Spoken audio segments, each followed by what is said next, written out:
នឹកទៅចិត្តស្រណងខ្លួនខ្ញុំដល់ពេញវ័យធំរៀនមិនបានចប់ចំណេះជំនាញតិចមិនប្រសព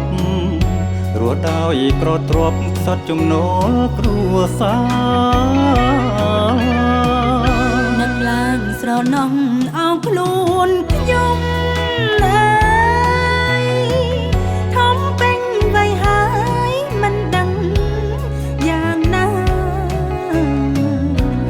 រួងក្នុងបន្ទុកមេដា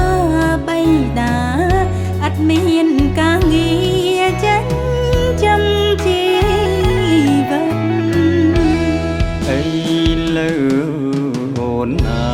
យយើងលែងរងាយើងបានពំពីប្រពៃពិធីវេទ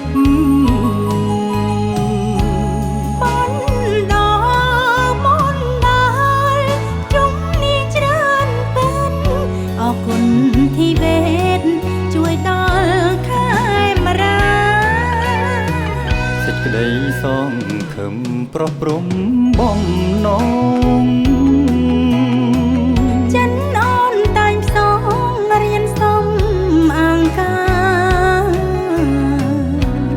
ជួបជុលម៉ូតូជំនាញថ្លៃថ្លាយើងខំសិក្សាដើម្បីអនាគត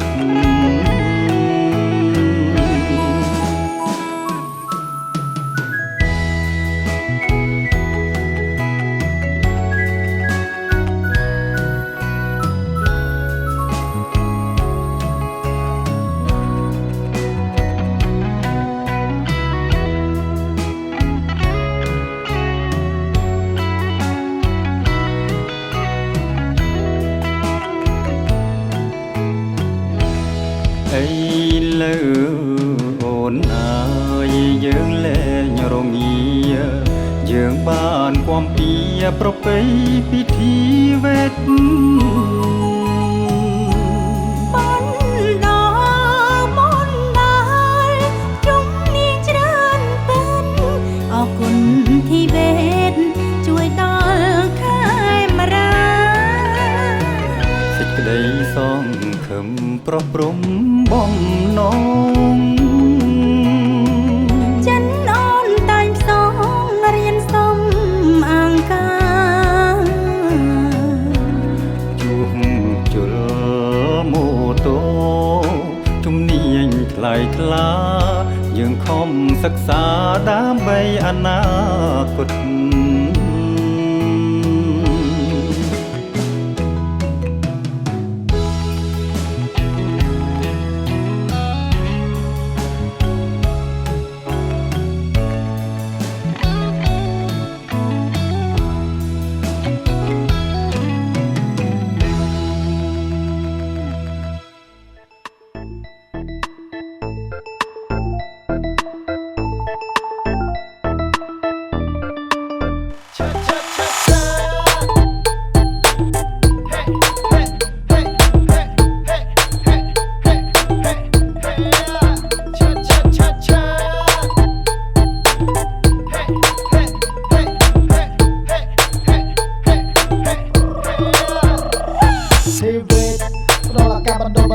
ចំណេះមិនរើសអើមិនឆ្មៃឆ្មៃលេចណាបានចេះពីការបញ្ជាអសគឺជំហរក៏មិនអញអេះប្រចំណេះសុខមានតាមទំនៀមសំសួនជីវិតសពសាយឆ្ងាយទៅលាយធ្លាសហគមន៍ណែនាំជំរុញលើកទៅចិត្តគិតគូរអ្នកភូមិឲ្យយល់ច្បាស់ដាស់ស្មារតីជួបប្រស័យកុំសងំអើយគេអីខ្ញុំ